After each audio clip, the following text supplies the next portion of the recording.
Oke,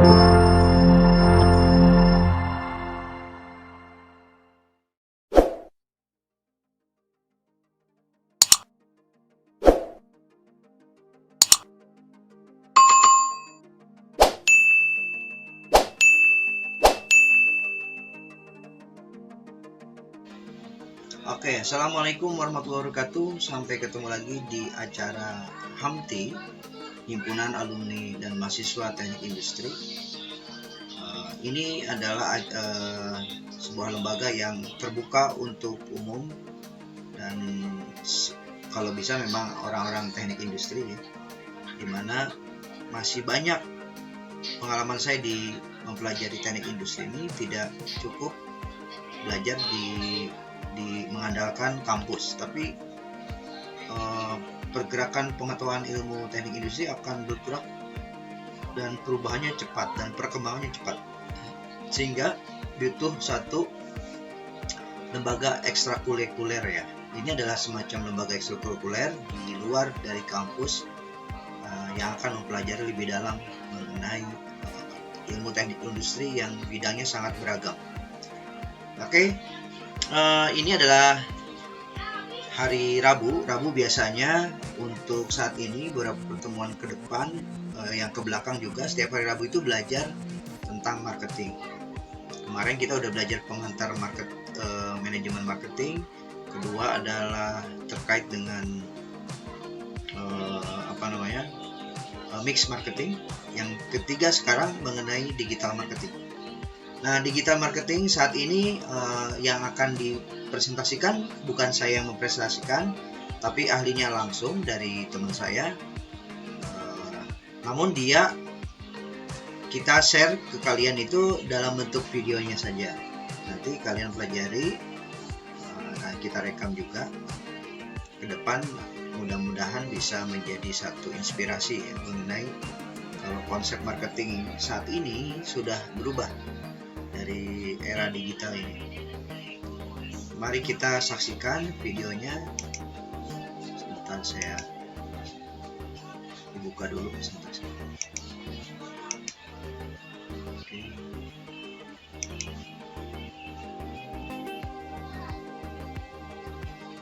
Ya, nanti coba didengarkan presentasi dari teman saya namanya Yoso.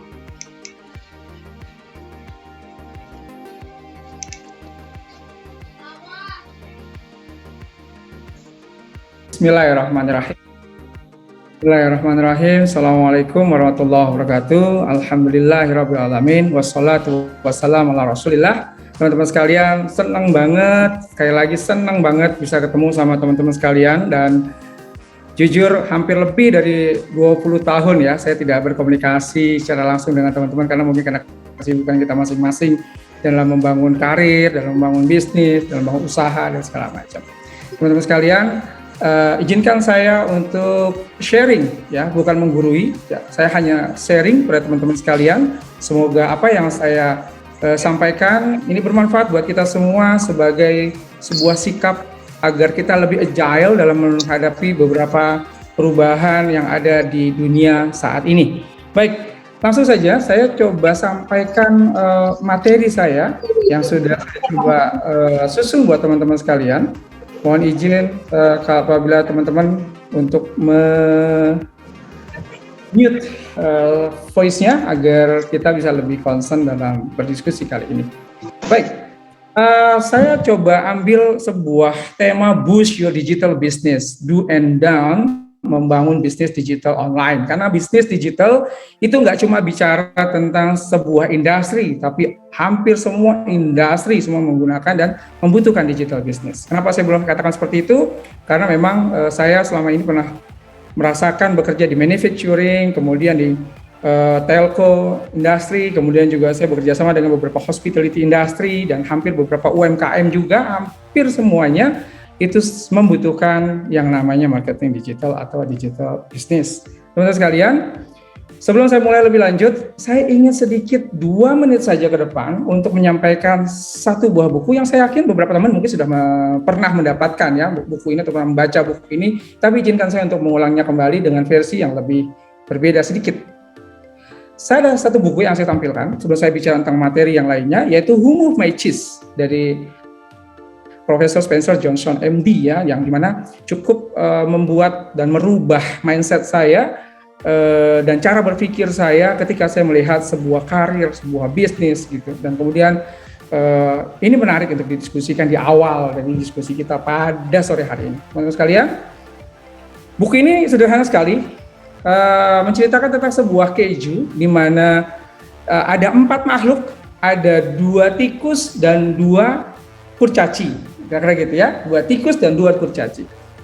Yang pertama bernama Sniff, yang jago ngendus gitu ya, jago ngendus. Kemudian yang kedua Shkuri, jago banget ngelacak, dan Ham, kurcaci yang pertama dengan gayanya yang kaku, dan How yang sukanya cari aman. Singkat cerita, mereka berempat memiliki rumah yang berdekatan, dan mereka berempat pun punya aktivitas yang sama, yaitu berangkat tiap pagi, Senin sampai Sabtu jam 8 sampai jam 5 sore, kerjanya apa? Makan keju yang sama. Jadi mereka berempat itu berangkat tiap pagi, Senin sampai dengan Sabtu, berangkat jam 8, makan keju, gitu, nanti jam 5 pulang, kira-kira gitu ya. Itu aktivitas mereka sehari-hari. Sampai suatu ketika, Sniff yang mengendus, yang jago ngendus tadi, itu mengendus sesuatu hal yang gak enak sama kejunya. Dia mengatakan bahwa sepertinya saya bisa merasakan ada sesuatu hal yang kurang enak di keju kita. Tapi saya butuh tim untuk melakukan investigation, kira-kira gitu. Akhirnya dia diskusi dengan Shkuri. Dia bilang, Shkuri, tolong deh, kamu kan jago lacak ya, coba bantu saya. Apa problemnya? Kok saya merasakan sesuatu hal dan mengendus sesuatu? Oke, kita coba cek. Kemudian akhirnya Sniff dan Shkuri membantu Sniff untuk melacak keju yang dirasakan Sniff, sesuatu hal ada yang berbeda. Akhirnya Shkuri dan menyampaikan itu kepada Ham dan How. Shkuri bilang begini, Ham, aku ada info nih. Keju yang setiap hari kita makan, ya kita berangkat tiap pagi dari rumah jam 8 sampai jam 5, kita berangkat jam 8 makan gitu ya, keju, kemudian jam 5 pulang, seperti itu. Sniff menyatakan bahwa ada sesuatu hal yang kurang asik dengan keju kita. Kemudian Shkuri mengatakan bahwa mesti ada sebuah proses investigation end-to-end proses di dalam bagaimana kita melihat keju dan makan keju ini, kira-kira begitu. Terus intinya apa? Intinya kita harus melakukan proses transformation. Nah, kemudian apa kata Ham? Ini orang ribet banget ya. Ngapain sih repot-repot? Pakai transformation lah, ngomongin apalah segala macam. Udah nikmatin aja keju yang enak. Coba kita tanya How, kata Ham gitu. How gimana How? How orangnya cari aman. Bener kata Ham. Udahlah, santai aja, makan aja keju yang ada, nikmatin aja. You berangkat jam 8 ya ke kantor, ya. Jam 8 mohon permisi untuk dicek ya. Mungkin admin bisa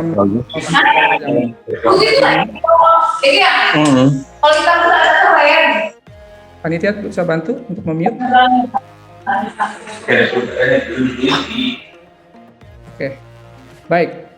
Yang tiap hari berangkat dari jam 8 sampai dengan jam 5 gitu ya, udah ikuti aja itu, nikmati aja proses itu. Sampai akhirnya mereka mengambil sebuah keputusan, oke, kita ambil sebuah perbedaan activity setelah setelah mereka after eat time ya jam 5 biasanya kalau si Ham dan How pulang, tapi tidak buat Shkuri dan Sniff. Mereka tetap makan keju yang lama, mereka tetap melakukan aktivitas seperti yang biasa, jam 8 sampai jam 5 makan di keju yang sama, datang di tempat keju yang sama, tapi after eat time ya, mungkin itu dia Senin sampai Sabtu dia cari di labirin yang baru untuk mencari keju yang lain. Begitu juga hari Ahad, hari Minggu, di mana Ham dan How tidur nyenyak, nyantai-nyantai sama keluarganya, gagah-gagahan dengan keju dan style hidupnya gitu ya, tapi tidak buat Shkuri dan Sniff. Dia tetap beraktivitas di labirin, kemudian akhirnya suatu ketika Sniff dan Shkuri mendapatkan keju yang besar, keju yang lebih enak, kemudian barulah Ham dan How menemukan ternyata kejunya expire. Kejunya sudah gak enak lagi. Dan kejunya sudah tidak bisa dinikmati lagi. Bapak Ibu sekalian yang saya hormati di kelas ini, keju itu bisa jadi adalah umur kita. Keju itu bisa jadi adalah jabatan kita. Keju itu bisa jadi adalah perusahaan kita atau institusi kita. Jadi jangan terlalu bangga ketika Anda menjabat sebagai GM, manajer di sebuah manufacturing, atau Anda punya kuasa di salah satu institusi. Jangan terlalu bangga. Kenapa? Ada waktunya semuanya. Keju yang Anda nyatakan, yang Anda nikmati sekarang, suatu saat pasti akan expire. Dan you jangan salah, you GM di belakang you mungkin oke-oke saja. Tapi sebetulnya di belakang Anda, mereka sedang berpikir, kapan orang selesai kerjaannya? Kita akan gantiin. Kira-kira gitu ya. Nah itu keju. Nah artinya teman-teman sekalian, saya ingin mencerita kepada teman-teman sekalian bahwa saatnya, begitu juga dengan digital saat ini, manufacturing, hospitality industry, telco industry, dan apapun industrinya, itu juga keju. Yang dia saat ini pasti akan mengalami expire. Sehingga dibutuhkan sebuah inovasi. Nah, izinkan saya menyampaikan profil saya terlebih dahulu dari apa yang sudah disampaikan oleh pembawa acara sebelum kita masuk ke materi yang lebih detail lagi.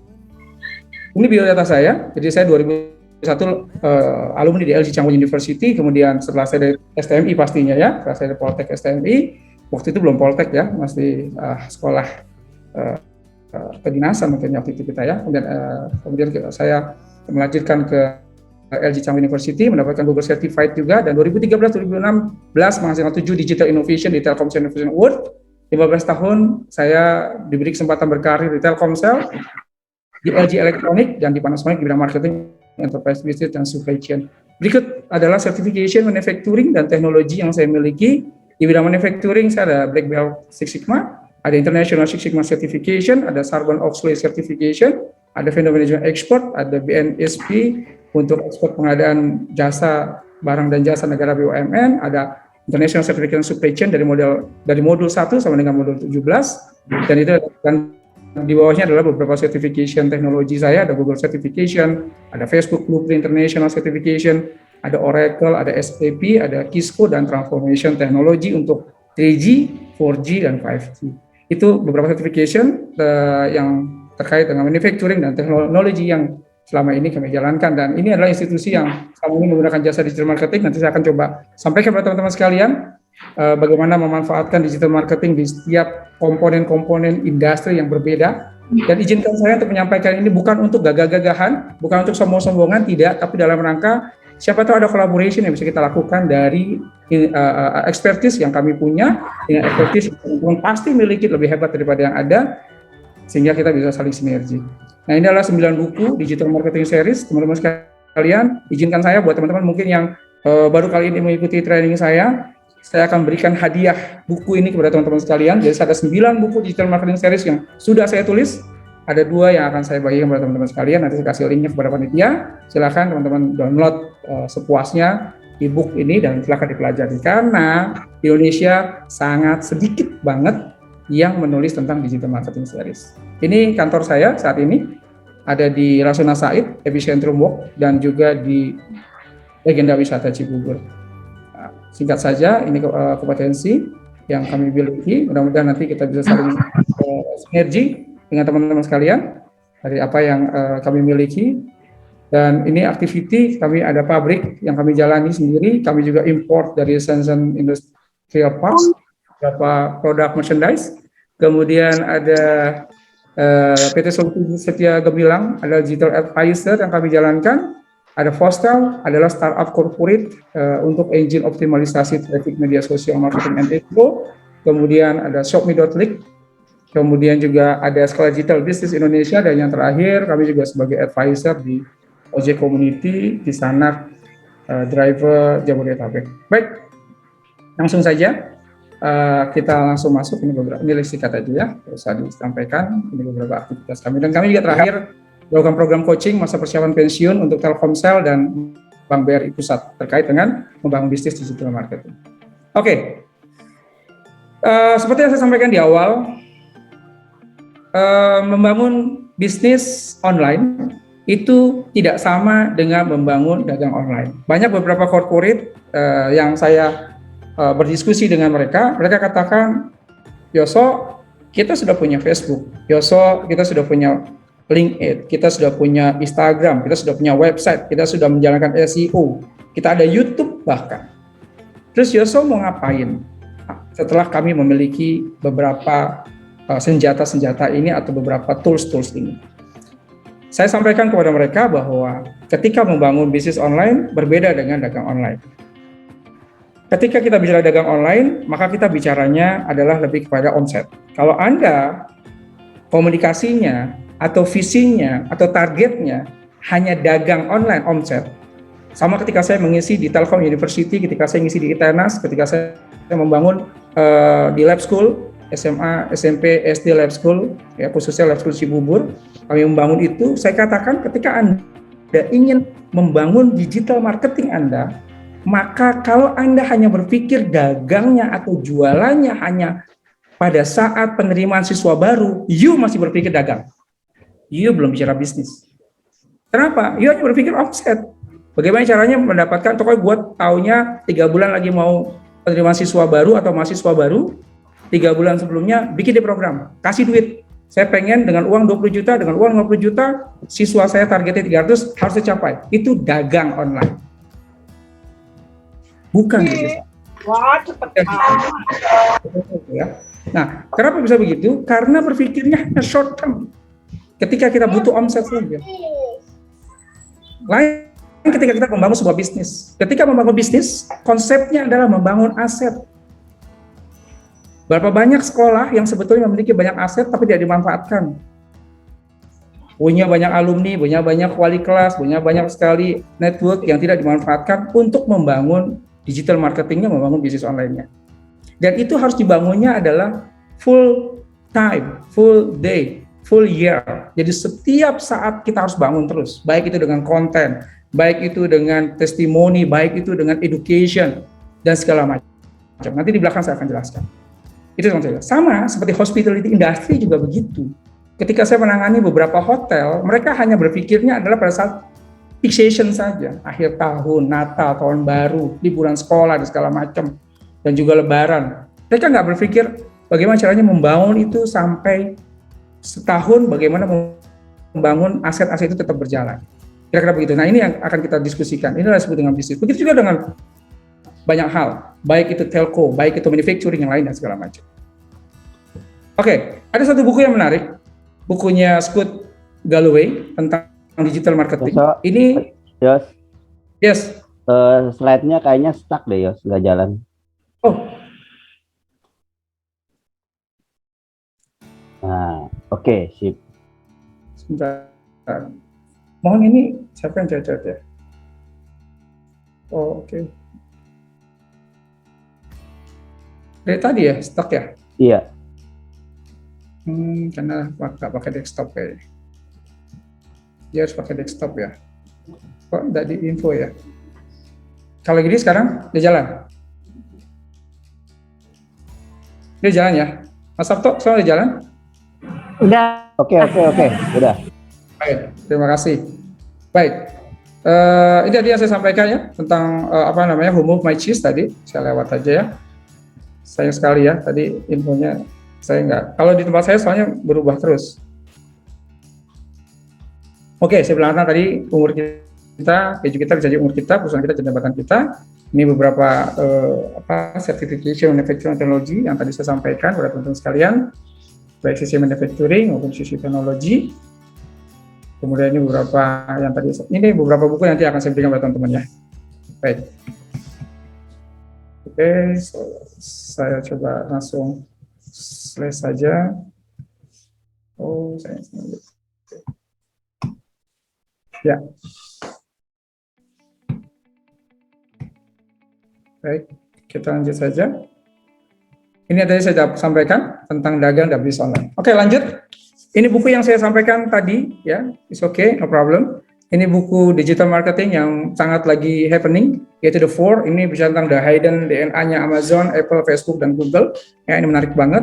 Saya cuma mau sampaikan satu hal yang paling penting dari buku ini, bahwa dunia saat ini tidak berpihak kepada mereka yang besar, melainkan kepada mereka yang cepat merespon perubahan dan cepat adaptif. Itu maksud saya. Kemudian yang kedua, kecepatan layanan pelanggan 30% lebih penting daripada brand Anda, dan 52% lebih penting daripada harga produk Anda. Jadi katakanlah Anda punya perusahaan manufacturing, Anda besar, Anda punya nama, tapi layanan pelanggan Anda jelek banget. Anda sombong dengan produk Anda. Anda merasa produk gue banyak disuka kok saat ini. Produk saya kan trendsetter, asik-asik aja, customer butuh kita kok. Kita lagi naik daun, jadi jangan salah, gitu ya. Sekali Anda salah men-setting, karena ketika bicara tentang digital marketing, ketika Anda juga memainkan itu digital marketing, maka haters Anda ya itu akan merusak brand Anda, akan merusak bisnis yang sudah kita buat selama ini. Nah, perubahan karakter pelanggan saat ini menginginkan pelayanan pelanggan bersifat pribadi dan tersedia informasi selama 24 jam. Ini penting juga buat teman-teman yang saat ini sedang membangun manufacturing, membangun industri, apapun industrinya, karena saat ini di golden era, everyone can be CEO harusnya ya. Digital era memberikan fasilitas optimalisasi dari segala bisnis kita ya. Baik, langsung saja teman-teman sekalian. Karena waktu, saya langsung kepada 6 poin yang penting ketika membangun sebuah bisnis online. Yos, ini bisnis online ini cuma buat UMKM ya? Enggak, you salah kalau berpikir bahwa ini hanya UMKM. Ketika saya bicara dengan Telkomsel sangat butuh banget 6do build online bisnis ini. Itu perusahaan telco. Begitu juga ketika saya bicara dengan Azana Hotel yang memiliki 60 jaringan hotel di seluruh Indonesia from one. Mereka juga butuh 6do build online bisnis ini. Kenapa? Karena mereka berpikir sudah saatnya mereka mendekati customer mereka dengan cukup baik. Sudah saatnya mereka touch customer mereka dengan heart, dengan hati, gitu ya. Nah, salah satu yang terpenting harus kita miliki adalah kita harus kenal dulu bagaimana caranya sebuah produk, sebuah jasa, sebuah manufacturing brand itu bisa viral di sebuah digital marketing atau di zona atau di wilayah bisnis online. Gitu ya. Itu penting sekali. Yang pertama adalah kita menciptakan produk itu nothing to be something lewat diagram viral dengan 6 channel ini paling tidak.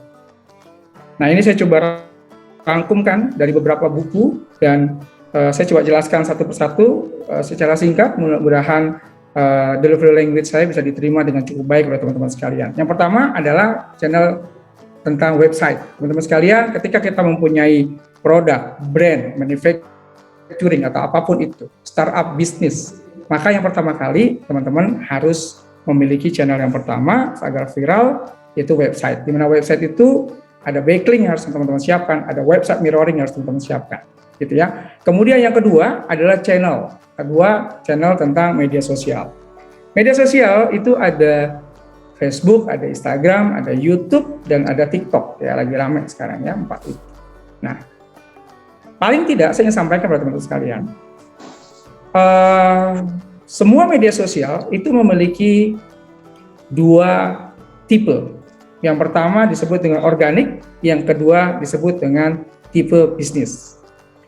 Ketika kita mempunyai sebuah brand, kita memiliki sebuah bisnis, dan kita mencoba memasuki zona Facebook dan Instagram, maka banyak teman-teman mengatakan bahwa saya tahu Facebook, saya tahu Instagram, mudah banget caranya. Kenapa? Caranya adalah kan tinggal buka akunnya, kemudian pelajari cara ads-nya, selesai, kita iklan. Tapi yang jadi permasalahan adalah apakah iklannya tepat sasaran atau tidak?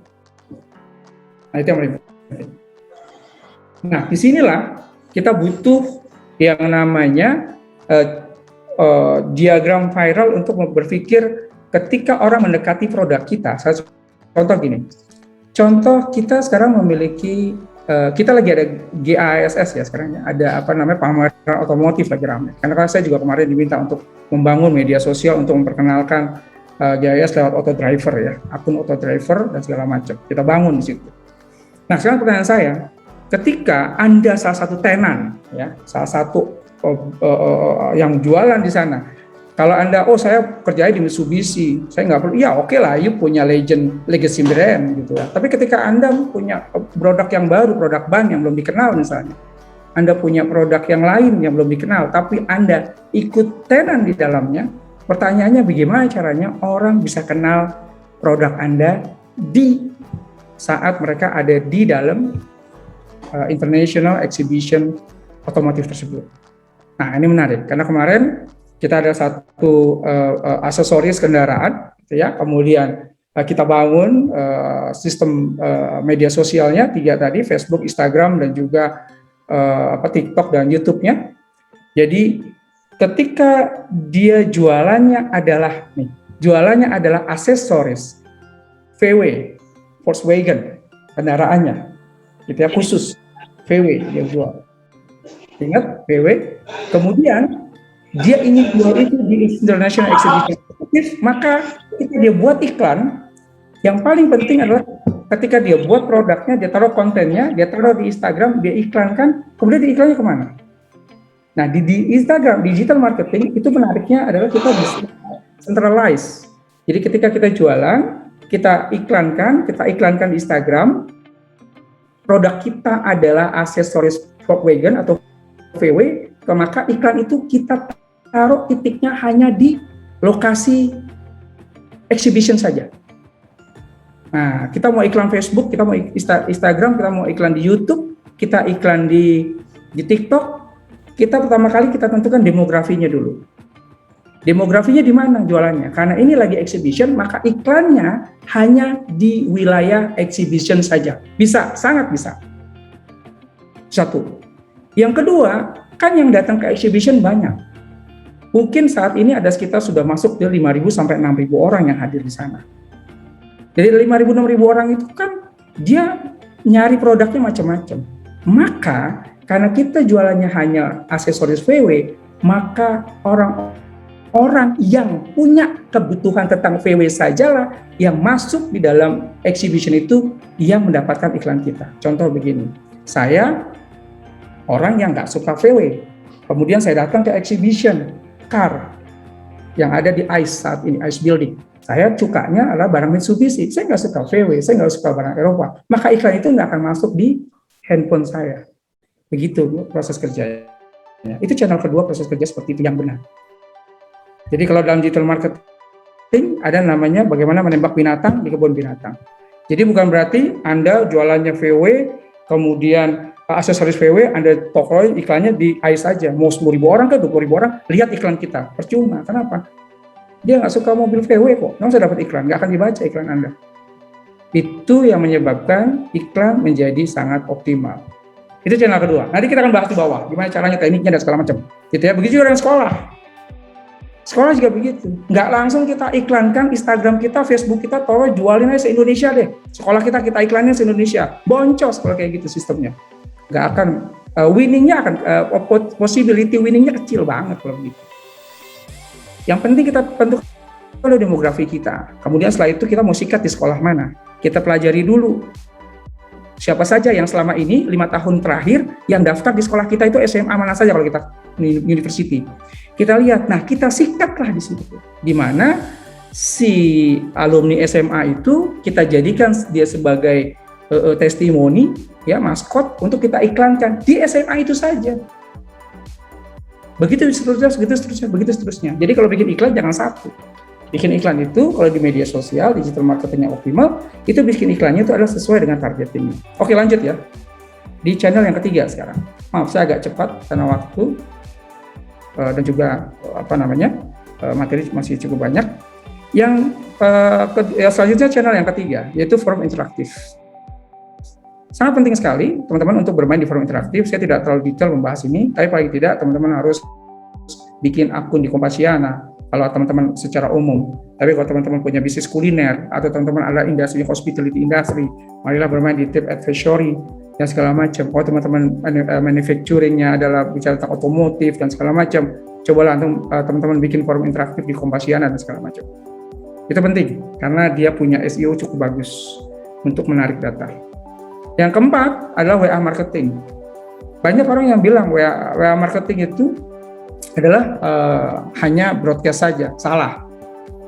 WA marketing itu ada 3. Yang pertama adalah teknik di mana, contoh kalau Anda punya nomor kontak sekarang 2.000, Anda jualan bisnis Anda hanya Anda lakukan kepada 2.000 orang di handphone Anda saja, bisnis Anda namanya tidak berkembang. Anda punya produk, di-share, di broadcast di 2.000 kontak Anda hari ini, besok begitu, minggu depan begitu, selanjutnya begitu terus, artinya bisnis Anda tidak berkembang. Kenapa? Karena tidak ada nomor kontak dan tidak semuanya orang suka dengan broadcast Anda. Di WA marketing ada satu teknik di mana di luar sana tidak kenal Anda juga tidak kenal mereka di luar sana, tapi mereka willing to send their contact to us. Mereka dengan senang hati mengirimkan nomor kontaknya ke kita. Di situ kita tahu nomor kontaknya, kita tahu namanya, kita tahu behavior itu apa, kesukaan, biasaannya, dan kita juga tahu domisilinya. Wow, itu yang namanya business marketing. Itu namanya digital marketing. Itu baru teknik yang sederhana yang pertama. Bisa. Makanya handphone saya yang khusus untuk menarik WA marketing, namanya untuk lead generation, mengumpulkan database, ya. Itu setiap hari bisa nambah sampai 50, 80 nomor baru. You bayangin. Dan saya nggak cuma asal dapat nomor, saya tahu gitu. Saya tahu kebiasaan mereka dan saya tahu domisili mereka. Sehingga pada saat saya iklankan produk saya, ketika saya iklankan produk saya kepada mereka, maka iklannya sesuai dengan need-nya. Karena kalau tidak sesuai dengan need-nya, Anda akan diblok.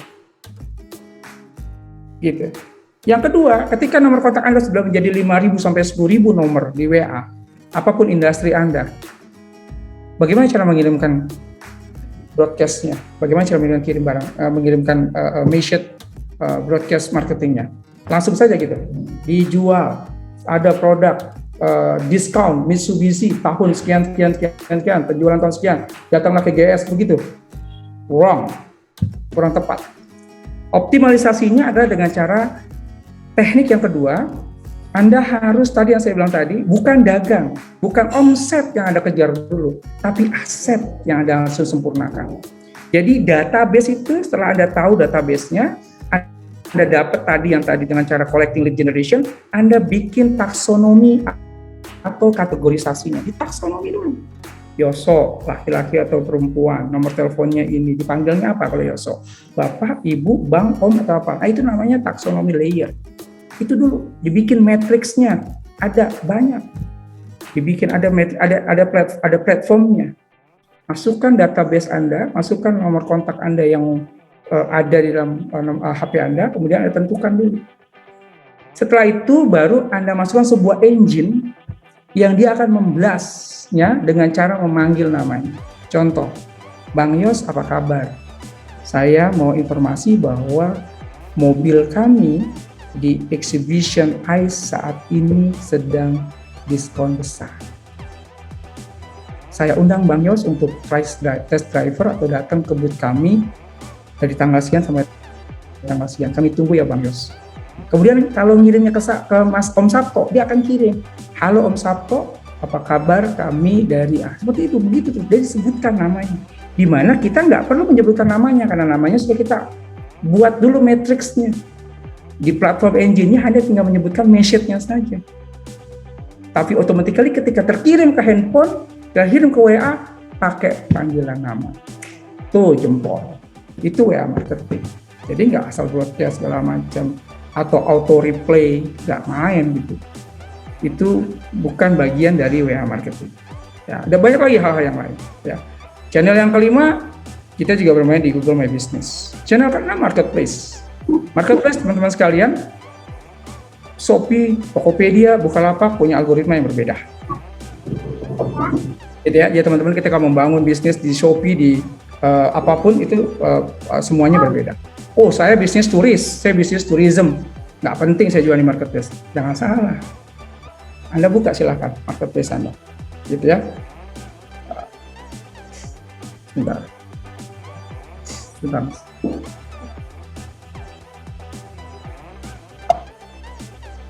Sorry Mas Sabto, baterainya agak habis. Sebentar.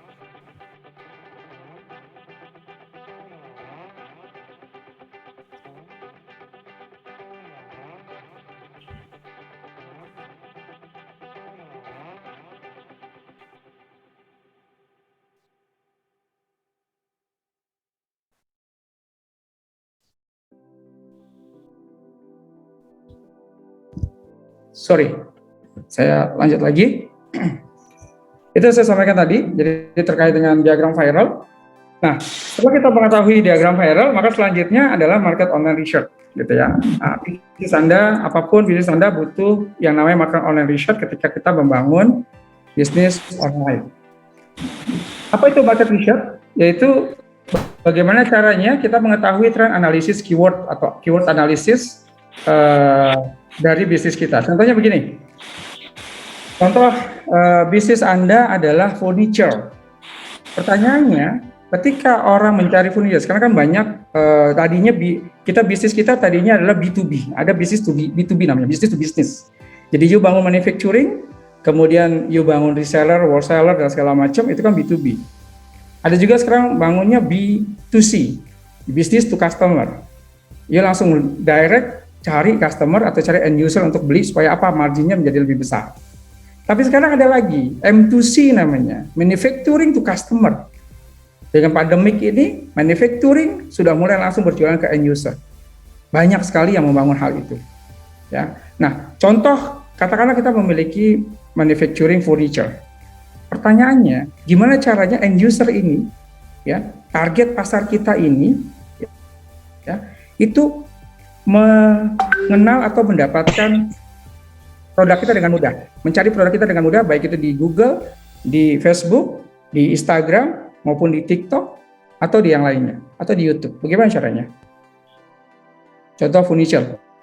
Banyak orang yang bilang, kalau saya tanya sama Mas Arbani misalnya, Mas Arbani kalau Anda punya manufacturing furniture, kira-kira orang nyari furniture apa ya di Indonesia? Mungkin berpikirnya adalah furniture murah, atau furniture awet, gitu ya, atau furniture apa? Furniture yang bagus. Kira-kira begitu. Itu yang akan dicari orang. Tapi itu adalah asumsi. Dalam digital marketing tidak bisa kita berpikir asumsi. Semua aktiviti kita, semua kegiatan kita yang terkait dengan screen word kita, dunia layar kita, itu semua tertangkap dengan sangat sempurna dalam big data analysis. Ada yang setiap aktiviti kita ada 3 dicatat. Yang pertama adalah terkait dengan kebiasaan yang kita ketik, atau yang kita cari, atau yang kita klik. Kemudian yang kedua adalah jam berapa Anda melakukan pencarian, ngetik kata kunci, ngetik nama pencarian, atau mengklik gambar, atau mengklik video. Yang ketiga adalah lokasi Anda ketika Anda melakukan aktiviti itu. 3 data itu tersimpan dengan sempurna dalam satu cloud. Kalau dia Google, nyarinya di Google, maka di cloud-nya Google. Ketika Anda melakukan aktivitinya di Facebook, Instagram, di WA, maka akan tersimpan dengan rapi di cloud-nya Meta. Ya, namanya Metamorphosis sekarang ya. Perusahaan itu sudah berganti nama corporate-nya adalah Meta. Nah, artinya sekarang gantian. Bisa nggak kita tahu data itu kita tarik? Bisa nggak? Bisa. Kita bisa memanfaatkan big data behavior customer yang mendekati produk kita di bisnis online untuk meningkatkan atau menggrow up bisnis online kita. Oke, caranya seperti apa? Kita ada 9 tools yang bisa kita gunakan dan semuanya rata-rata ada yang gratis ya. Ada 9 tools yang biasa kita gunakan untuk melakukan trend analysis dan keyword analysis dari ketika end user atau customer kita atau siapapun orang yang akan mendekati atau sedang mencari produk kita bisa tahu. Ya, contoh gini, kita langsung saja masuk ke activity. Oke, saya coba. Oke, ada beberapa tools yang bisa kita gunakan di dalam marketing online research ya. Contoh tadi kita bicaranya contohnya apa? Furniture ya. Saya juga belum pernah cari sih furniture ya. Oke, furniture. Ini kita cari dulu, klik Indonesia. Begitu juga dengan ketika kita ingin membangun atau menjual bisnis atau membangun website kita agar dicari oleh orang-orang Malaysia. Kalau kita mau jualan di Malaysia, kalau kita ingin furniture kita dikenal di Malaysia, maka kita klik aja Malaysia di sini. Gitu ya, kita ketemu Malaysia. Atau Hong Kong, ya ketik aja Hong Kong. Karena kita maunya di Indonesia sementara ya, jadi kita Indonesia dulu. Nah, kita cek Indonesia, kita pilih Indonesia. Dari situ baru kita ketik furniture misalnya.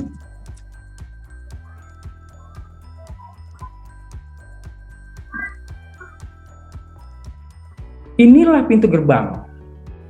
Inilah the real access insight ke digital marketing. Karena di sini kita menemukan sebuah tren pencarian. Nah, inilah tren pencarian. Ya, dengan ini ya, dengan aplikasi yang namanya keywordtools.io. Salah satunya dengan itu. Kita ada 9 biasanya. Saya sampaikan satu dulu. Dengan begini maka kita bisa tahu nih. Nah, ini kenapa nih ya kosong begini? Karena ini kita pakai yang gratisan. Kalau yang pakai berbayar bisa lebih kebuka. Tapi paling tidak ini datanya volumenya itu sesuai gitu ya. Jadi artinya saya mau bilang sama teman-teman sekalian bahwa dengan begini maka Anda tidak lagi bermain asumsi bahwa kalau Anda punya manufacturing furniture, Anda bilang kepada marketing, yuk bikin iklan deh, kejar kata kuncinya furniture murah. Wrong. Kenapa? Karena lihat aktivitinya. Ini realnya. Semua ada faktanya. Jangan bermain asumsi ketika Anda membangun bisnis online digital marketing. Karena semuanya, the big data itu bisa kita tarik. Nah, dari sini kita bisa lihat apa? Yang pertama yang menarik, ternyata banyak orang masih mencari furniture minimalis. Kemudian ada furniture terdekat. Nah, ini ada kata Bandung di sini. Menarik, bisa jadi orang Bandung sekarang lagi banyak mencari furniture. Artinya apa? Artinya Anda punya satu kesempatan membangun iklan di demografi Bandung. Itu. Jadi kalau Anda seorang digital marketer atau Anda seorang director marketing, Anda punya data. Kita serang Bandung. Kenapa? Datanya lengkap. Nah, ini datanya. Jadi nggak asumsi, gitu ya. Lupakan asumsi Anda. Kemudian setelah itu Anda lihat Jakarta banyaknya furniture bekas. Bogor ternyata nyari furniture bekas Bogor. Bayangin. Ini kan the magic moment gitu. Ini adalah the magic information yang bisa kita mainkan. Kemudian kita juga bisa bikin bisnis yang baru, innovation yang baru. Apa itu? Lihat di sini. Ada furniture ala Korea ternyata. Dan ini bisa menjadi innovation buat Anda yang punya manufacturing furniture. Tinggal cari tuh furniture ala Korea yang diminati saat ini tuh seperti apa. Nah, keren ya. Dan yang kedua, kalau Anda mau lari ke Hong Kong, Anda tinggal klik aja sini. Tinggal cari di sini, Anda ganti di sini. Atau Anda mau ke Malaysia tadi, Anda mau coba import ke Malaysia, Anda tinggal klik ke Malaysia. Ya, dengan pencarian bahasa Inggris atau dengan bahasa Melayu ini. Lengkap. Keren ya. Nah, ini yang paling penting. Ini digital marketing. Gitu ya, bukan hanya sekedar tahu cara konten, tahu ini bikin iklan, tahu ads segala macam. Itu cuma tools aja dan itu hanya 30% dari kesuksesan sebuah digital marketing. Tapi yang terpenting adalah Anda harus tahu dulu customer segmented Anda tahu fitur-fitur yang Anda miliki, kemudian how to meet both of them dengan channel, baru bicaranya. Bagaimana mempertemukan customer segmented Anda, mempertemukan fitur Anda dengan channel, baru di sini bicaranya pakai Facebook kah, IG kah, dengan website kah, dengan SEO kah, dengan YouTube kah, dengan TikTok kah, dan segala macam. Dan kemudian yang keempat, di sini perlu ada namanya customer relation management atau closing management system yang Anda bangun. Itu digital marketing. Ya, oke, itu satu. Kurang puas. Oke, kita pakai yang Uber Suggest, gitu ya. Uber Suggest juga kita bisa pakai. Nah, tentu bisa pakai di sini Uber Suggest atau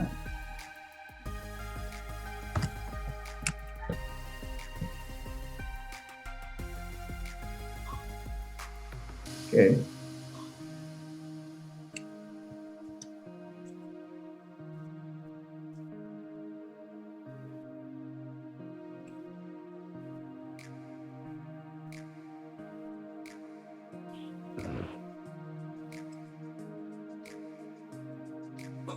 Oke. Untuk saja kelihatannya dia butuh domain. Baik, sementara kita pakai ini dulu teman-teman sekalian. Nanti saja saya coba cari domain yang tepat buat teman-teman nanti melakukan analisis. Tapi paling tidak untuk keywordtools.io dengan konsep ini teman-teman sudah bisa dapatkan. Oke, saya lanjut dengan materi ya karena waktu juga dan masih dulu.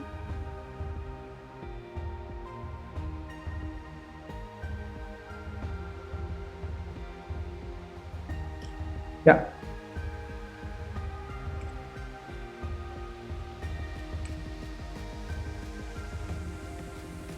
Tadi kita udah bicara tentang market online research.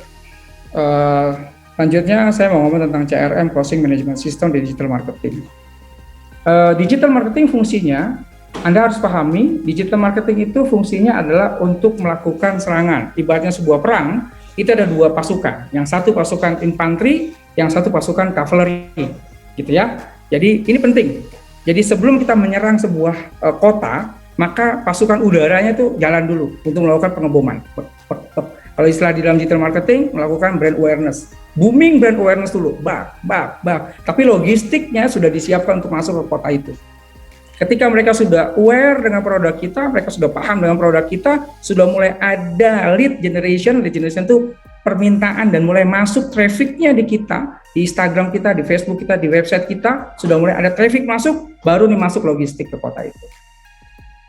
Kenapa begitu? Karena kalau itu dia siapkan dulu logistik masuk ke dalam, yang terjadi adalah idle inventory kadang-kadang, kemudian bingung, terjadi demotivasi marketing dan segala macam.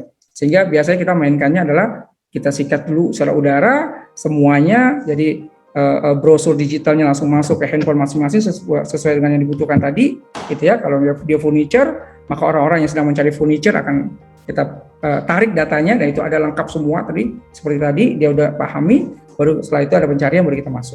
Nah, ketika masuk itu baru bicara closing management dan customer relation management yang akan membangun, gitu ya. Nah, jadi digital marketing itu fungsinya adalah melakukan brand awareness, kemudian melakukan booming awareness terhadap produk kita, kemudian juga melakukan beberapa analisis traffic, apakah ada lead yang masuk dan segala macam. Kemudian setelah masuk, baru tim yang offline-nya atau tim closing manajemennya akan langsung bekerja. Itu konsep sederhananya seperti itu. Tapi lebih detailnya dari ketiga ini dalam digital marketing pastinya sangat detail ya, drill down-nya sangat banyak. Di mana di customer relation management, di closing management ada CX namanya. Atau apa itu CX? Yaitu customer experience yang harus dibangun di sana.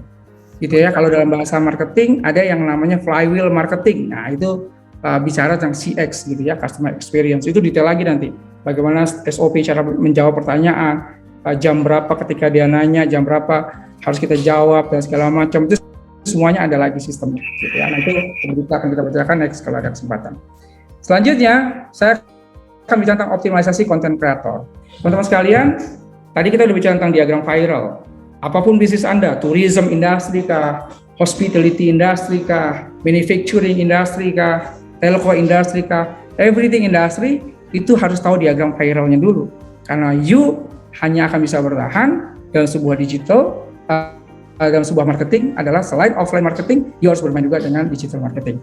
Nah, ketika kita paham diagram viralnya, yang kedua kita harus paham dulu market online research.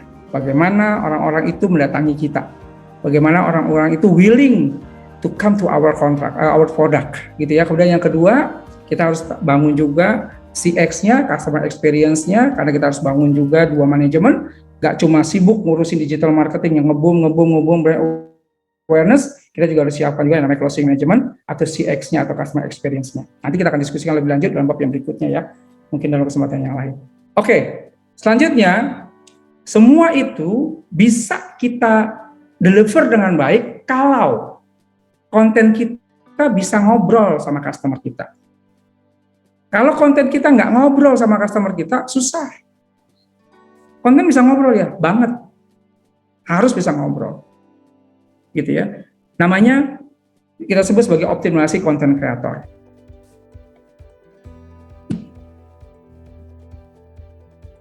Ya. Konten kreator itu adalah skill membangun konten. Ingat, membangun, bukan membuat konten. Kalau membuat konten, namanya konten operator. Bukan konten kreator. Kalau dia jago bikin konten, kontennya cakep, bagus, di Facebooknya bagus, di IG-nya bagus, di YouTube-nya bagus, di TikTok-nya bagus, tapi nggak ada yang like, nggak ada yang nonton.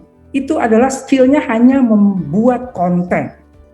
Kalau you skillnya membangun konten, selain you bikin konten cakep, you juga tahu, you punya sebuah confidence menyatakan bahwa kenapa konten ini yang saya buat. Karena ada riset yang tadi kita bangun di keywordtools.io. Konten ini saya buat karena ada orang yang nyari. Apa dasarnya? Dari tadi, keywordtools.io. Begitu. Itu namanya membangun konten. Sehingga kita yakini ini ada trafficnya. Ada yang nyari. Nah, gitu. Trafficnya banyak. Jadi membangun konten beda sama membuat konten. Kalau Anda hanya sekedar bikin konten yang cakep, foto yang cakep, video yang cakep gitu ya, itu kalau kami menyebutnya konten operator, bukan konten kreator. Dan konten itu untuk membangun promosi bisnis, bukan promosi dagang. Nah, tadi kita udah sampaikan apa bedanya bisnis, apa bedanya dagang. Bicaranya adalah bagaimana selalu membangun aset, dan aset. Gitu ya. Oke. Konten nggak cuma bicara video, nggak cuma bicara foto, harus ada artikel yang Anda harus buat, ada infografik yang Anda bangun, ada sinematik juga yang Anda ciptakan. Nah, itu semua Anda bangun semua kalau Anda paham algoritma publishing media digital platform di Facebook, di Instagram, di YouTube, di TikTok, dan juga mungkin di email marketing. Dari mana dasarnya memahami algoritma publishing? Tadi, dari platform-platform yang saya sampaikan tadi. Ya. Baik. Selanjutnya adalah bangun strategi lewat algoritma yang tepat di Facebook dan IG. Nah, ini saya mau sampaikan sedikit. Menarik sekali, fakta di media sosial bahwa sekarang yang paling banyak disukai adalah Instagram untuk beberapa generasi. Gitu ya, dan banyak orang yang berjualan sekarang iklannya banyak di Instagram Ads. Gitu ya, tempat pemasarannya, karena dia berkembang pesat dan segala macam. Tapi ada pertanyaan menarik yang ingin saya sajikan dalam kelas ini. Sebelum saya tutup, mana yang paling tepat untuk digital marketing medsos kita? Mana yang paling tepat untuk digital marketing industri kita? Baik itu education, ya, university kah, kemudian sekolah kah, atau segala macam. Mana yang paling tepat? Facebook atau Instagram? Nah, ini pertanyaan menarik. Oke, kita coba sampaikan perbedaan mana yang tepat, mana yang paling tepat itu dengan data. Nah, saya ambil dari Source Journal Social Media in Use. Ya. Yang pertama, ya, sebelum saya tutup, di Facebook itu jelas banget bahwa 2,38 miliar pengguna aktif bulanan, dan yang menarik saya mau bold adalah 40% konsumen, ya, nomor 3 ya. 40% konsumen mengatakan bahwa mereka paling banyak menonton video di Facebook. Jadi berkembangnya sekarang behaviornya orang di Facebook adalah nonton video, gitu ya. Dan untuk Instagram, ini yang menarik, saya ingin sampaikan mungkin yang nomor 2. Dari 1 miliar pengguna aktif bulanan, 500 jutanya itu pengguna Instagram story aktif setiap hari. Jadi bisa lihat sekarang, banyak sekali industri-industri otomotif yang lagi main di exhibition di ICE BSD ini, sekarang semua iklannya lewat story. Dan cuma Instagram yang punya iklan di story. Di Facebook punya story tapi nggak ada iklannya. Karena Instagram dari story turun ke feed. Gitu ya, dari story turun ke feed. Beda sama Facebook, kalau Facebook dari feed baru ke akun. Ya, kalau Instagram lihat story dulu, turun ke feed baru lihat akun. Makanya kalau diperhatikan banyak sekali sekarang teman-teman di Instagram, baik itu manufacturing manapun, ya perusahaan besar maupun perusahaan menengah, banyak bermain iklan di story. Yang kedua adalah dari sisi umur, mohon izin tolong diperhatikan yang Instagram.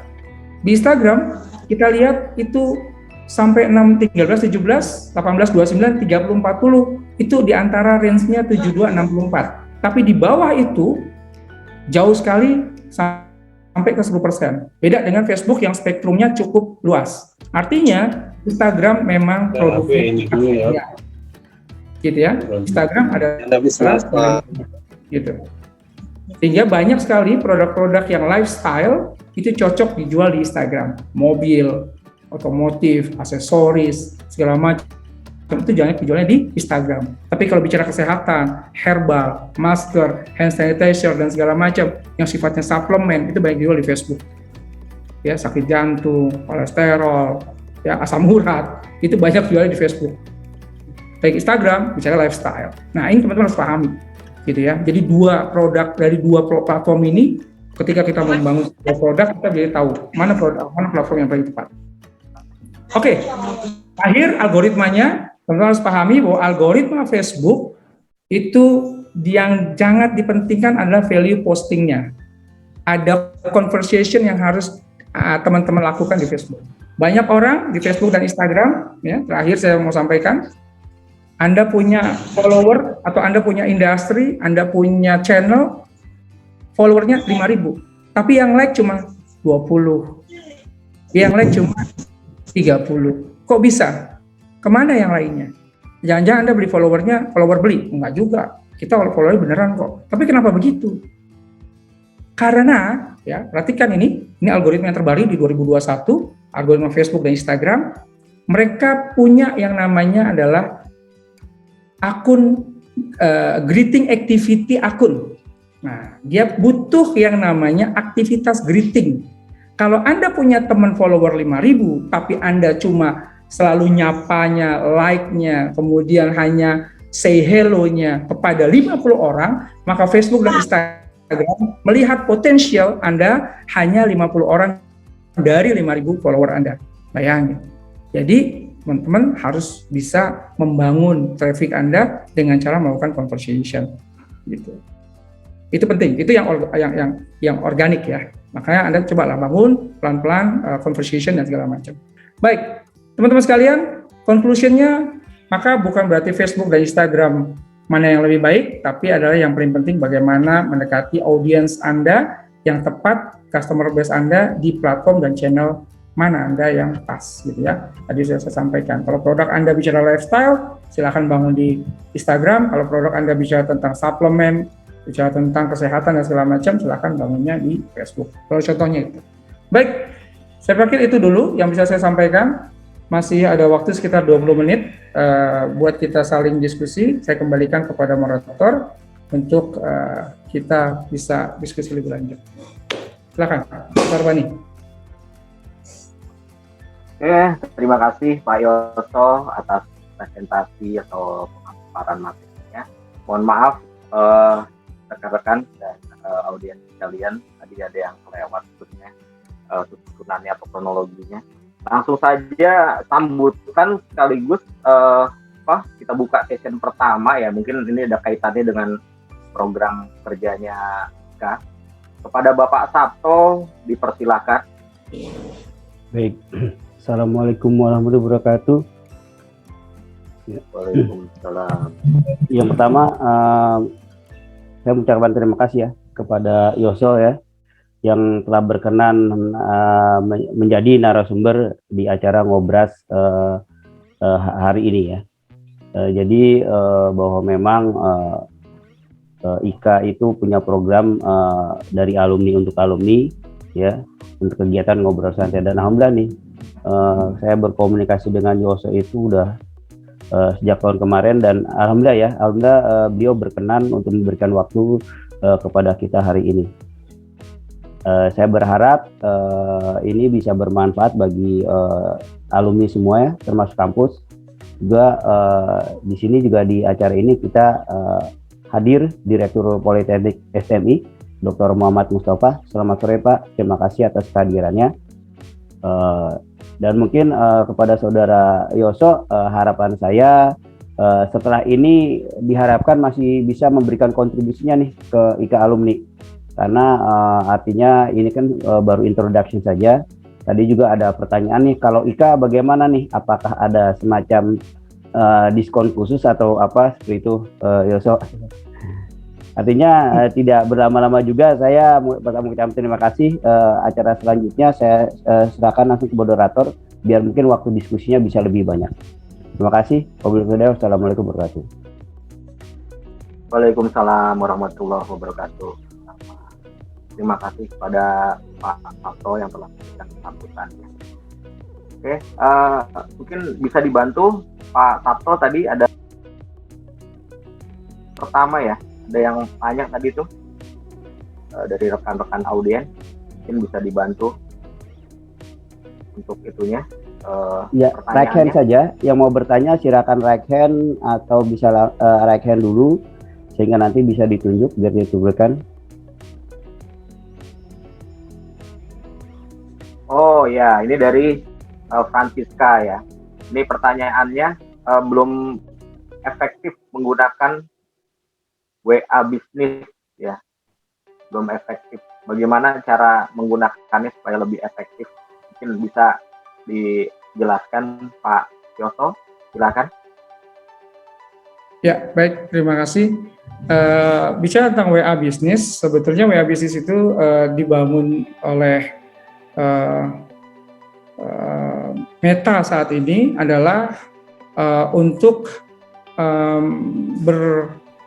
melakukan kolaborasi dengan Facebook dan Instagram. Dan lebih banyak sekarang mereka membangunnya dengan chatbot gitu ya. Jadi khususnya untuk bisnis WA Business itu contoh begini teman-teman. Ketika kita bicara WA Business, banyak teman-teman yang hanya menggunakan WA Business itu di auto replay, kemudian hanya bermain di kategori begitu ya, di kategori produk dan lain-lain.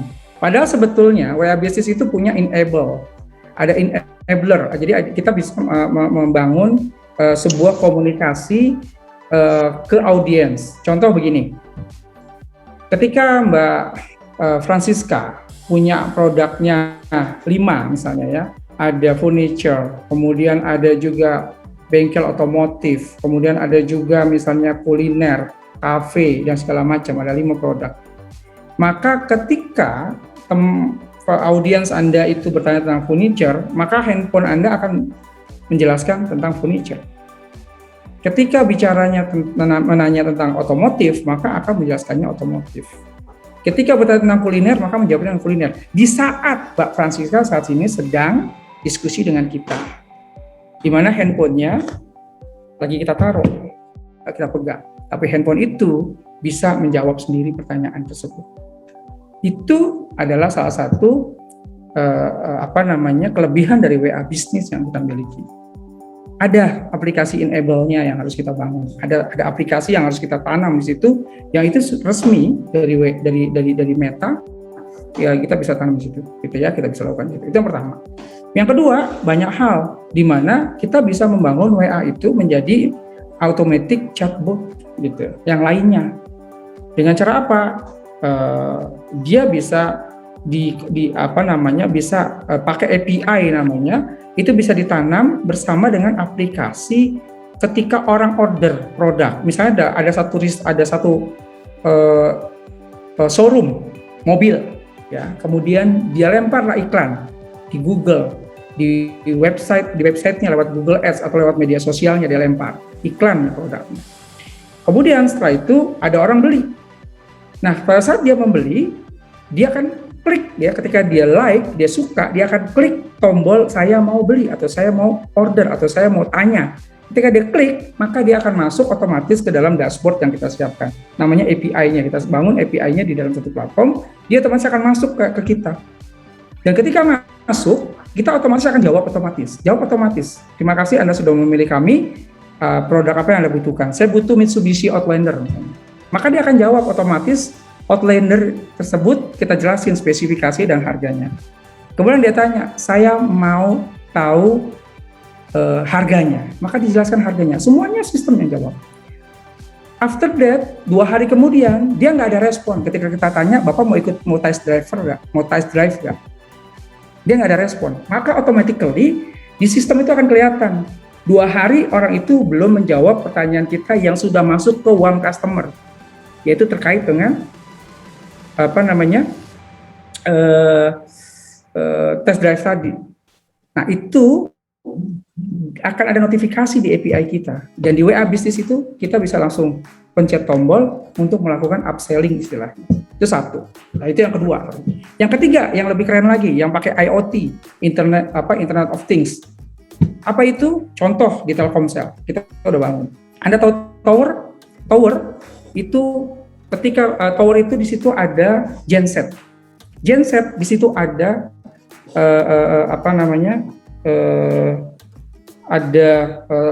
kebutuhan solar, gitu ya. Nah, ketika solarnya tinggal sedikit, itu ada dongle sistem yang memberikan informasi kepada WA kita bahwa genset itu butuh tambahan solar, sehingga udah nggak ada lagi orang yang keliling. Gitu ya. You bayangin kalau misalnya kita punya begitu banyak genset, ada 1000 genset, masa harus keliling-keliling, kan nggak mungkin. Nah, kita bangun dengan API WA dengan IoT tadi. pasang dongle di bidang WA bisnis bisa melakukan salah satunya. Nah itu salah satu contoh membangun bagaimana memanfaatkan WA bisnis dan segala macam. Jadi banyak hal yang bisa dilakukan. Gitu. Siap. Oke. Terima kasih atas penjelasannya. Ini ada pertanyaan juga yang berkaitan dengan digital marketing. Bagaimana caranya membuat iklan supaya lebih menarik? Hubungannya ilmu digital marketing dengan marketing mix dari STMI. Silakan dijawab Pak Yoso. Gimana iklan yang menarik? Membuat iklan yang menarik. Lalu ada pertanyaan lain lagi. Ini bagaimana ilmu digital marketing dengan marketing mix dari STMI? Dikombine atau pengaplikasiannya gitu. Oke. Begini, ketika kita bicara sebuah industri apapun itu, termasuk adalah university, maka yang harus dipahami adalah kita harti membangun digital marketing itu selain tadi kita udah pelajari digital viralnya, kita bicara tentang marketing maka kita harus punya namanya kalender kontennya. Contoh begini, banyak orang, banyak institusi yang membangun media sosialnya itu pokoknya adalah sesuai dengan kegiatan hari ini. Kegiatan apa hari ini di foto taruh. Salah nggak? Nggak sih, cuma kurang optimal. Teman-teman perhatikan, digital marketing itu konten ada 4, dibagi 4. Semua industri, apapun itu industrinya, ketika bicara digital marketing, bicara konten, ya untuk menjual sebuah produk atau untuk memperkenalkan sebuah industri, apapun itu ada 4. Apa itu? Yang pertama, yang namanya inspiration content. Yang kedua, education content. Yang ketiga, yang namanya entertainment content. Yang keempat, namanya trend content. Jadi, ketika kita punya industri, misalnya STMI contohnya. STMI harus membangun media sosialnya, ya, baik itu YouTube-nya, Facebook-nya, Instagram-nya, even itu juga website-nya, kontennya harus ada 4 ini. Kalender konten. Sekarang pertanyaannya, apakah kita sudah pernah membangun kalender konten selama 1 bulan? 1 tahun? Pernah nggak kita bikin kalender konten? Paling nggak 2 bulan ke depan deh. Banyak yang bilang belum pernah buat. Kenapa? Karena bikin kontennya adalah sporadis. Apa kegiatan hari ini di foto taruh gitu. Padahal sebetulnya konten harus bikin dengan 4 ini tadi. Harus ada konten itu mengandung inspiration content. Harus ada education content.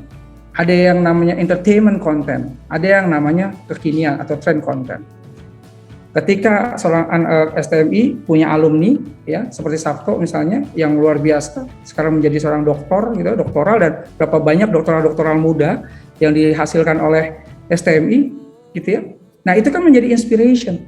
Kenapa itu nggak dibangun? Itu kenapa nggak diangkat? Itu contoh misalnya.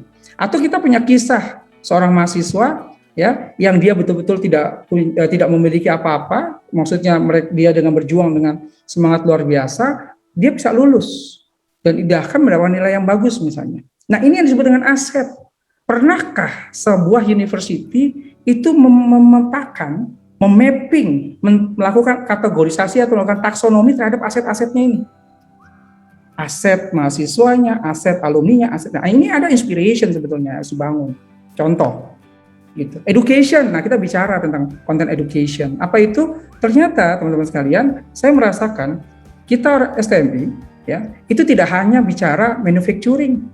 Terlalu sempit kalau kita cuma bicara manufacturing. Maaf, saya bicara apa adanya. Kenapa? Karena saya sendiri juga ternyata banyak bertemu dengan beberapa teman-teman alumni STMI yang juga di telco. Gitu ya. Ketika saya sendiri ada di Telkomsel, hampir lebih dari 10 tahun saya di Telkomsel. Ternyata STM itu juga bisa bekerja di perusahaan-perusahaan tidak hanya di manufacturing, gitu. Juga di perusahaan telco dia bisa juga, di perusahaan supply chain banyak juga. Tapi dengan satu catatan, harus mau menambah skillnya, ada added value yang harus ditambahkan, kira-kira begitu. Itu kan beberapa contoh ya. Kemudian tren, di mana sekarang banyak sekali startup corporate, startup company gitu yang dibangun oleh anak-anak muda, milenial. Mereka nggak cuma berpikir manufacturing, mereka bikin startup. Kenapa itu nggak dibangun? Gitu. Nah, saya 2 kali mengisi di Etenas dan juga di Telkom University, di kampus Merdeka, di acara kampus Merdeka saya mengisi di sana. Yang saya isi kebanyakan adalah anak-anak teknik, tapi bicara tentang digital marketing, karena mereka berpikirnya bagaimana caranya membangun sebuah startup corporate gitu. Nah, ini salah satu contoh saja, mohon izin, tidak ada maksud apa-apa, ini hanya sharing saja. Terima kasih. Kira-kira itu Mas Arbani. Oke, terima kasih. Kemudian tadi ada pertanyaan juga itu, apa kalau bisa diinfokan kalau punya grup WA-nya gitu, mungkin tempat ininya Pak Yoso di Frostnet ya, selaku CEO atau founder dari Frostnet ya, nanti diinfo langsung ke ininya yang berkepentingan untuk grup WA-nya. Kemudian PPT tadi ada yang menanyakan PPT, bisa dibagikan nggak PPT-nya itu, mungkin semacam modul materi yang berkaitan dengan digital marketing. Ya, nanti bisa. Nanti ada Mas Arbani, nanti saya sudah janji ada 2 buku yang saya berikan gratis. Di buku itu Anda bisa pelajari digital marketing lebih detail. Ada 2 buku yang saya berikan. Oke. Assalamualaikum. Alhamdulillah. Assalamualaikum, boleh tanya? Ya, silakan. Bu Puri. Ya, assalamualaikum, Bang Yoso, Bang Arbani. Saya Puri ya, angkatan 93. Ini mengenai digital marketing nih ya. Sekarang memang lagi booming banget.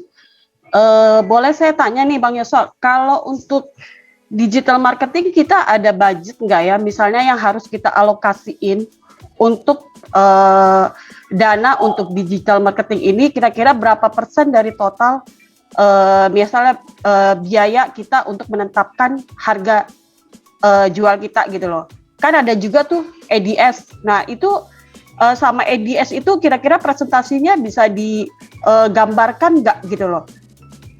Jadi saya kira-kira untuk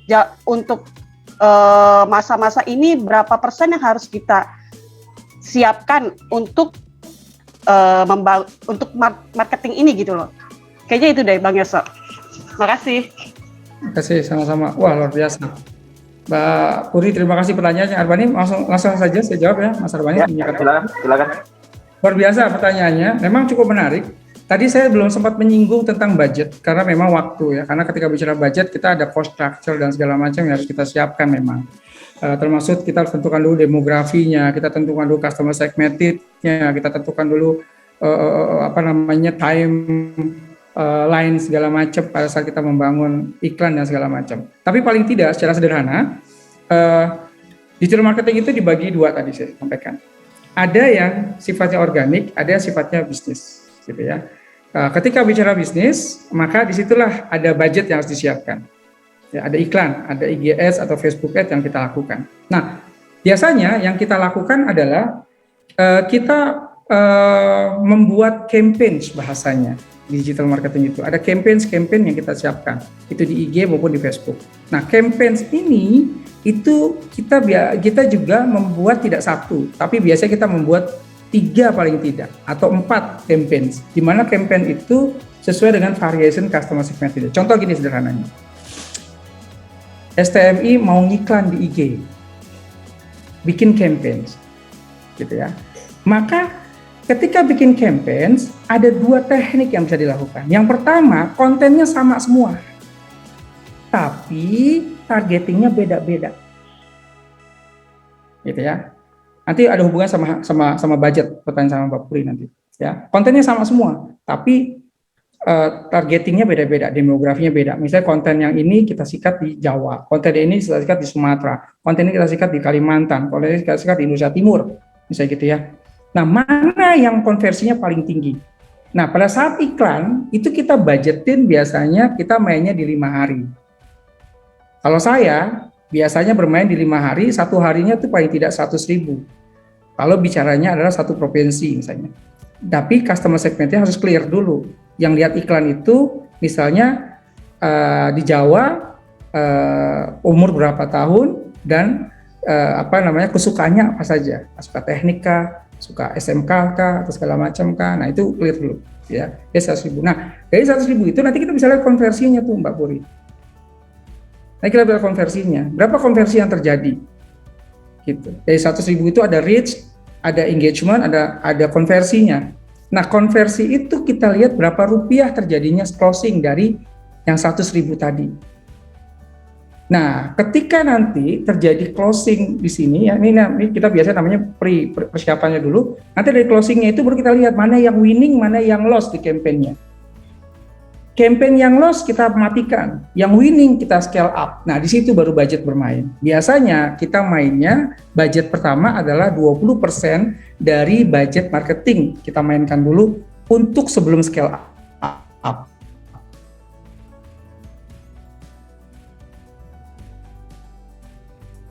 Gitu. Selalu gini, gue budgetin ya 20% atau saya budgetin ya 30% iklan.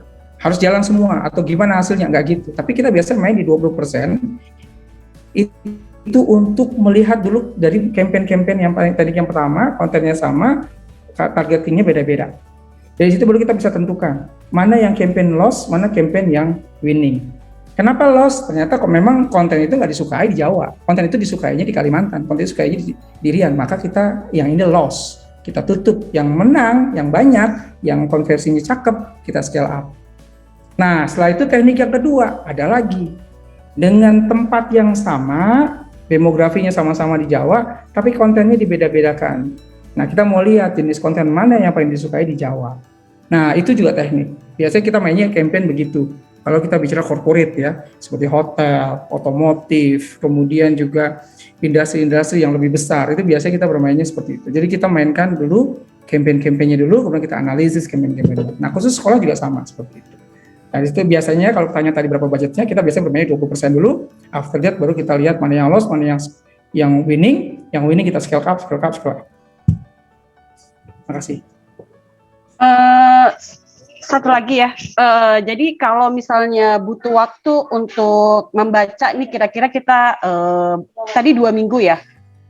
Misalnya kita startup nih, kita mau lihat nih produk kita kira-kira berapa lama nih menggunakan digital marketing ini dan kira-kira penjualan yang tercapai itu bisa berapa banyak, itu ada nggak gambaran, jadi kita kan mau tahu nih kira-kira kita harus spare waktu berapa, dengan dana berapa, dan kita pencapaian kita berapa, kira-kira bisa kasih gambaran nggak Bang?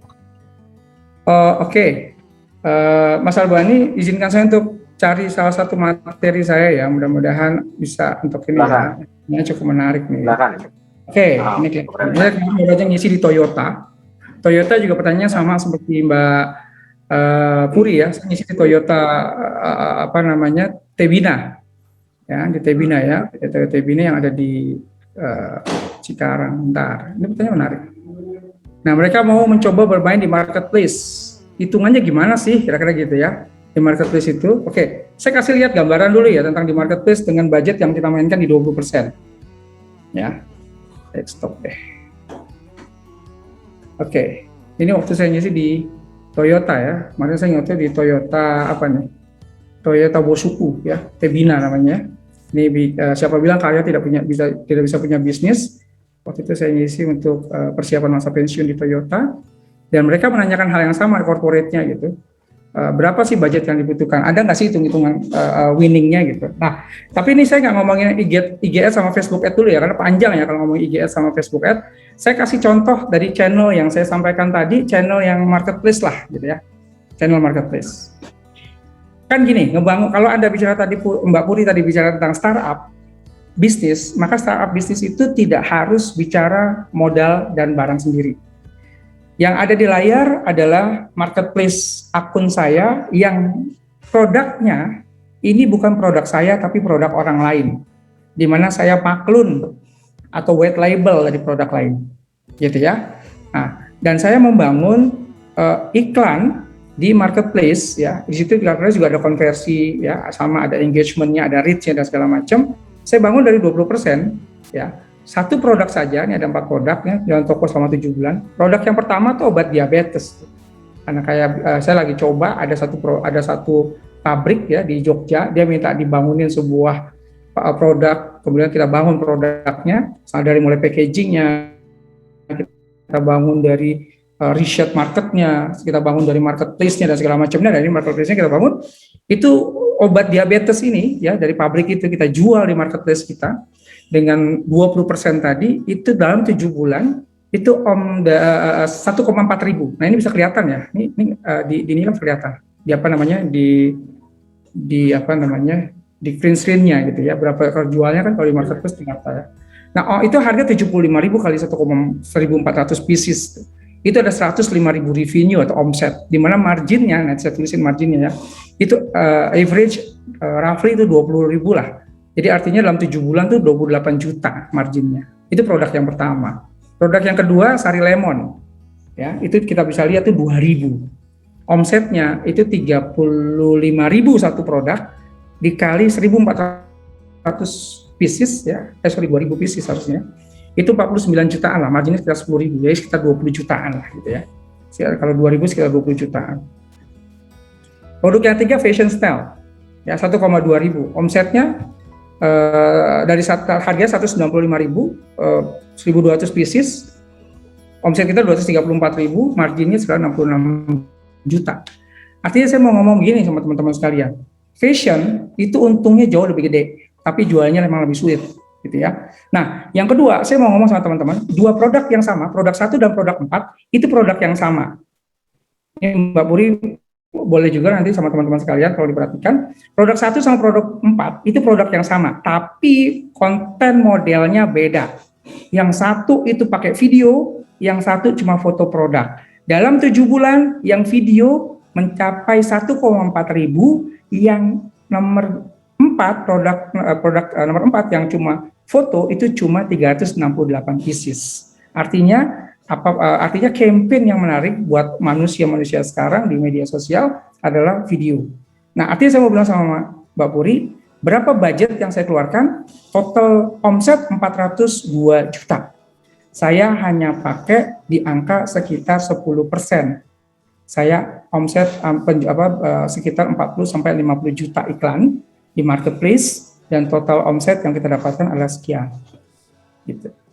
Ya, memang banyak cara, banyak di belakangnya itu banyak skenario sih yang dibangun, nggak cuma modal iklan 40-an juta sampai 50 juta aja dalam 7 bulan gitu ya. Artinya roughly dalam 1 bulan tuh sekitar 8 juta ya saya iklan.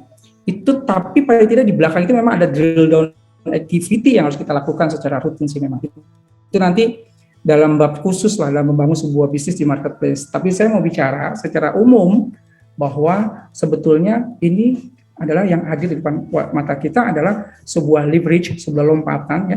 Kita bisa jump in dari sebuah offline ke online, itu mendapatkan sesuatu hal yang sebetulnya wow luar biasa kalau kita bisa memahami dan mengetahui customer segmented kita dengan cukup jelas di digital marketing. Itu kira-kira saya stop saya. Mohon izin. Ya.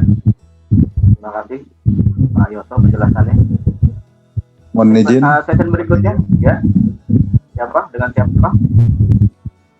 Ya, dengan Nur Ahmaduddin 93C.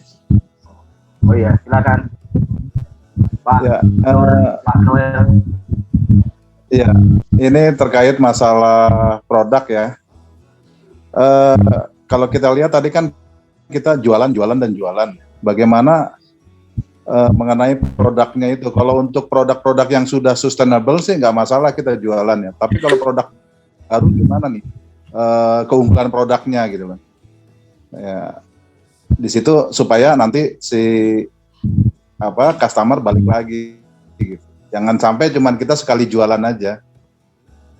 Karena setelah itu mungkin ada rasa kecewa karena di produknya kurang unggul gitu.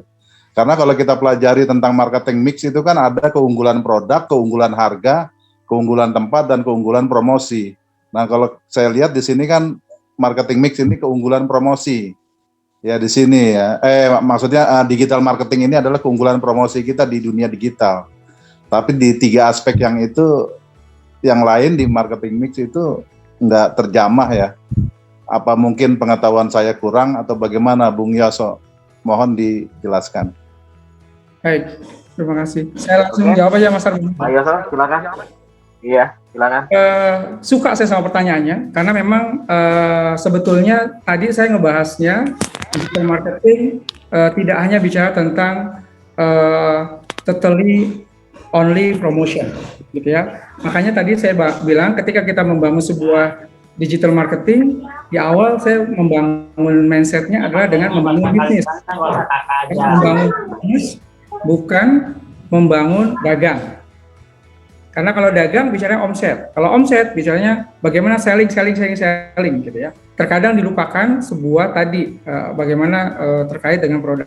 Nah, ketika kita membangun sebuah bisnis online, kita membangun sebuah digital marketing, tadi di awal saya sampaikan yang pertama kali yang kita siapkan adalah bukan tools promotionnya dulu, tapi customer segmented-nya dulu kita ketahui. Maka tadi saya bicara tentang bagaimana kita mengetahui marketing online research dulu.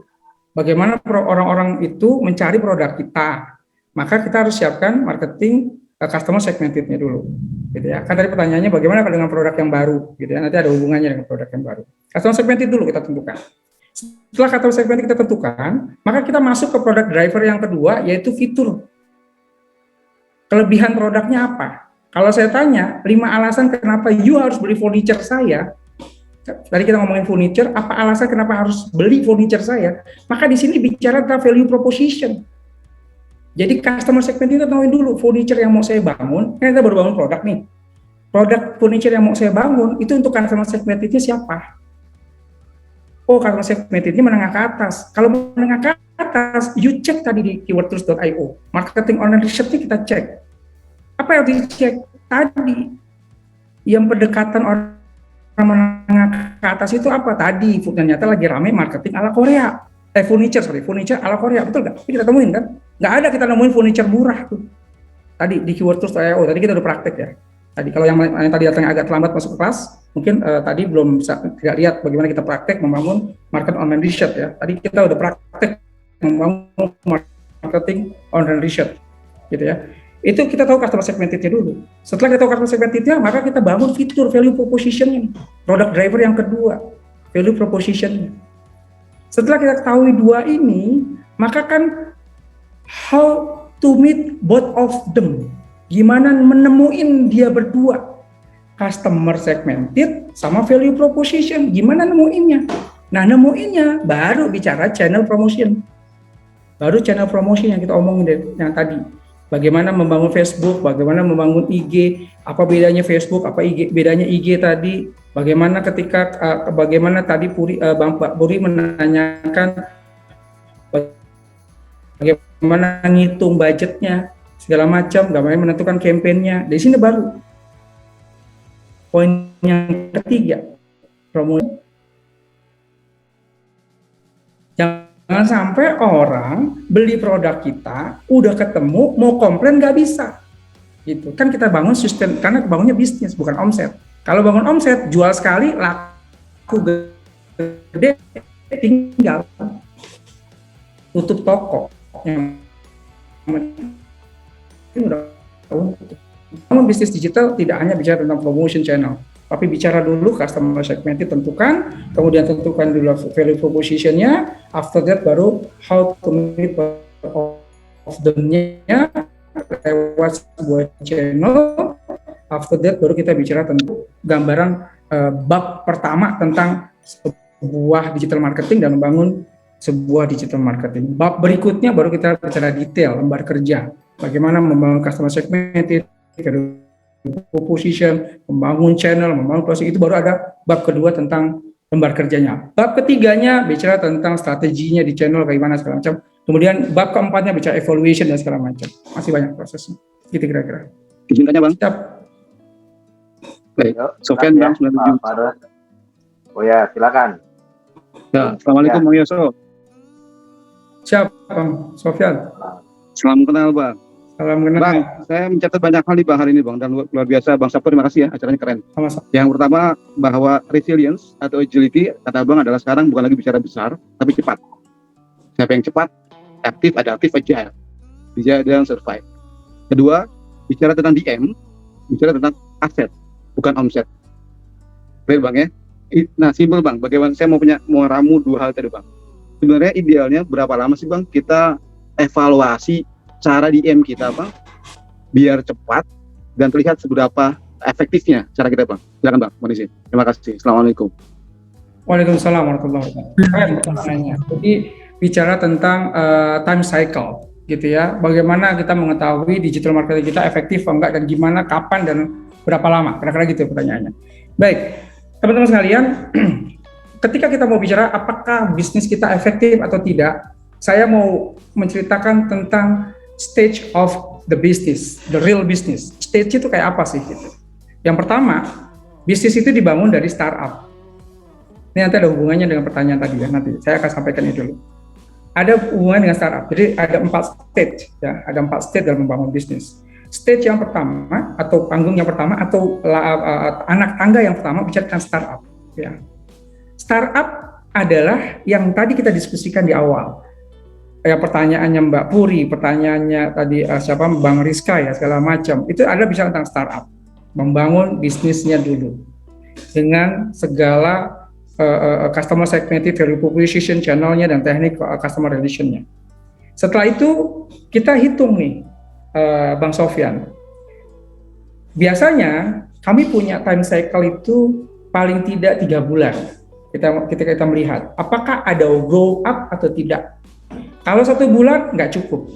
Kenapa harus 3 bulan? Karena kita butuh pattern, kita butuh seasoning, gitu ya, season. Karena kalau saya bangun bisnisnya di bulan Januari Februari, pengalaman ya, ini pengalaman ya, itu Anda sedang mengalami drop market. Bulan Januari Februari, kalau seorang pebisnis tahu banget tuh, itu bulan-bulannya drop market. Gitu. Tapi ketika you bangun bisnisnya di bulan Juli atau you bangun bisnisnya di bulan November, September kayak begini, Anda akan kaget, bisnis langsung maju. Gitu. Nah, makanya kita butuh 3 bulan, gitu ya. Kita butuh pattern-nya, kita butuh session-nya, kita ada pattern dulu yang kita bangun. Ya. Kita hitung nih, dari startup naik ke growth up. Nah, di growth up itu kita lihat 6 bulan ada growth up berapa, masuk ke 6 bulan ada growth up atau enggak, berapa, gitu ya. Kalau sampai tidak ada growth up, apa yang terjadi? Kalau tidak ada growth up, berarti ada evaluation yang salah di bulan ketiga. Dalam tadi, menentukan customer segmented-nya, menentukan fitur-fitur value proposition-nya, menentukan channel-nya, pasti ada yang salah. Atau customer experience-nya, CX-nya, atau customer relation management-nya, pasti ada yang salah. Gitu ya. Nah, ketika kita udah bangun startup, kemudian kita bangun growth up, sudah naik ke growth up, apa yang kita lakukan? Kalau Anda bicaranya limited business, bisnis yang terbatas, udah sampai stage 2 cukup. Tapi kalau you mau bangun bisnis unlimited business, maka you harus naik ke stage ketiga. Apa itu? Duplicate.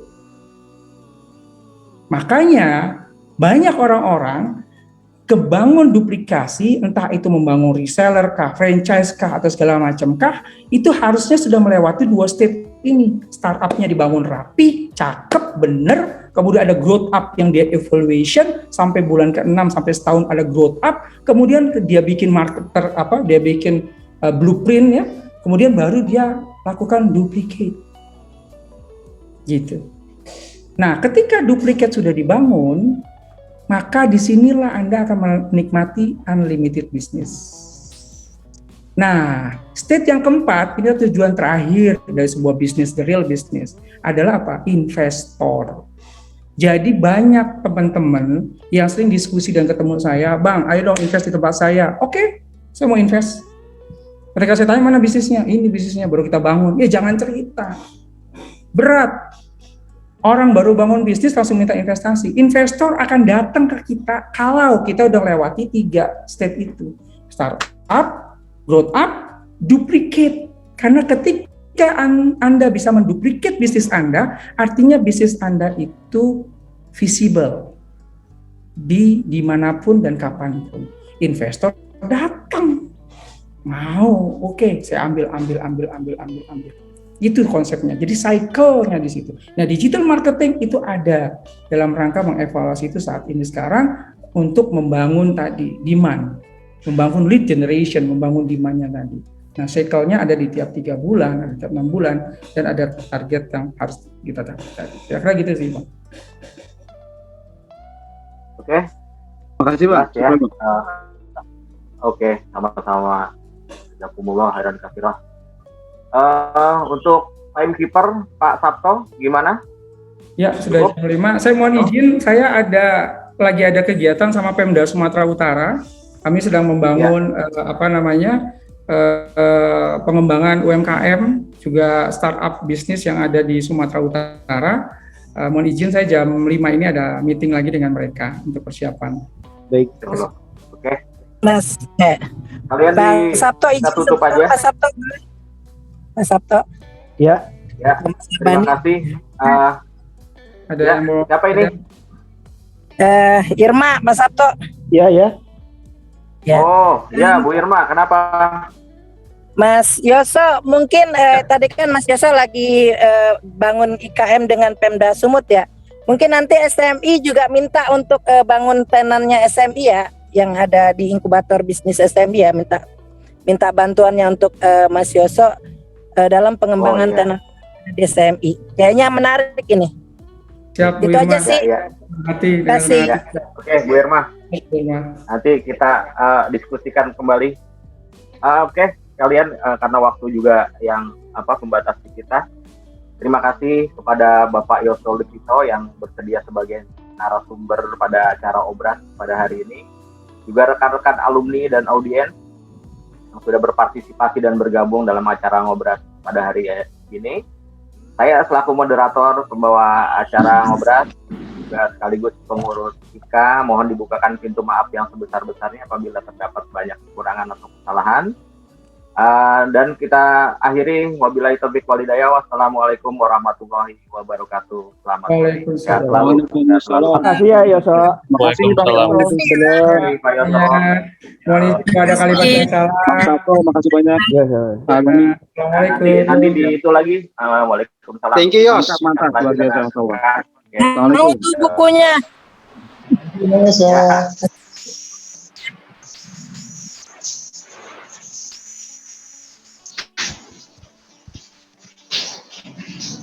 Izin deh Bang Sabto, thank you. Keren Bang. Makasih, Sofian. Yo, Assalamualaikum. Ya. Yo. Udah gimana? Udah Diki? Lagi di mana? Alhamdulillah. Lagi di pondok. Keren.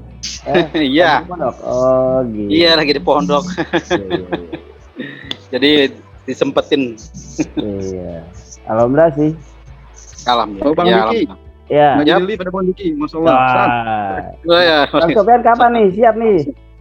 Besok Saya Sofian mah, insya Allah Bang. Ah? Kasih dong Besok jadwal. Sofian tuh yang ngomong. Iya, kasih dong jadwal fotonya. Ya, boleh. Biar saya Ngeri. jadwalin. Masya Allah. Iya, masuk. Jadi pamit Bang ya. Sehat Oke, semuanya. Ya, Assalamualaikum. siap. Ya, waalaikumsalam warahmatullahi wabarakatuh.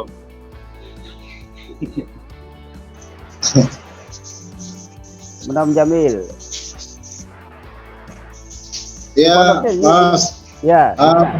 Itu kalau bisa sih ditindaklanjuti tuh mungkin kita kalau misalnya situasinya sudah aman, kita bisa ngadain kuliah digital marketing kali ya di kampus gitu ya. Boleh. Gitu.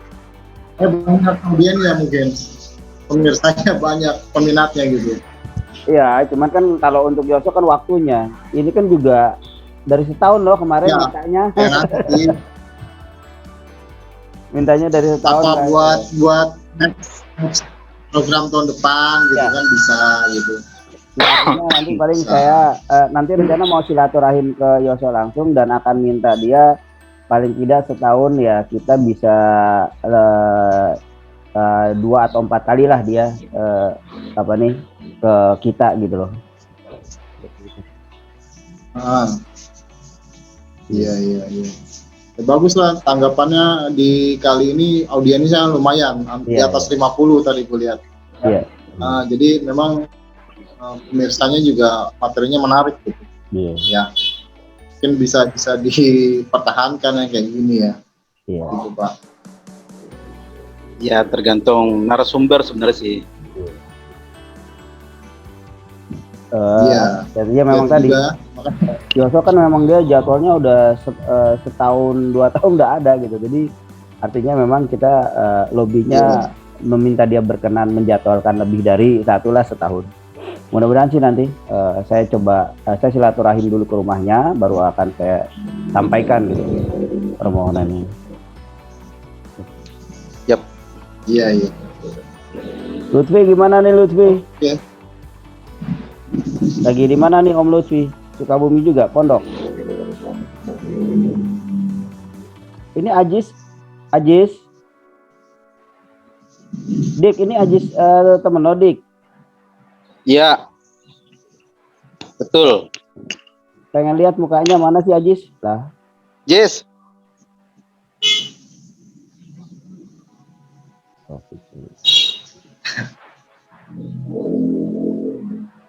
Sore Bang Taufik Solihin.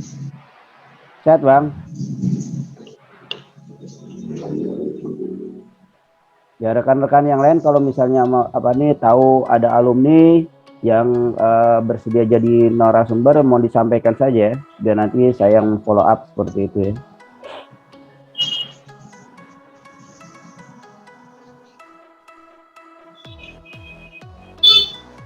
Oke, kalau tidak lagi ya, acara ini saya tutup ya, saya close ya.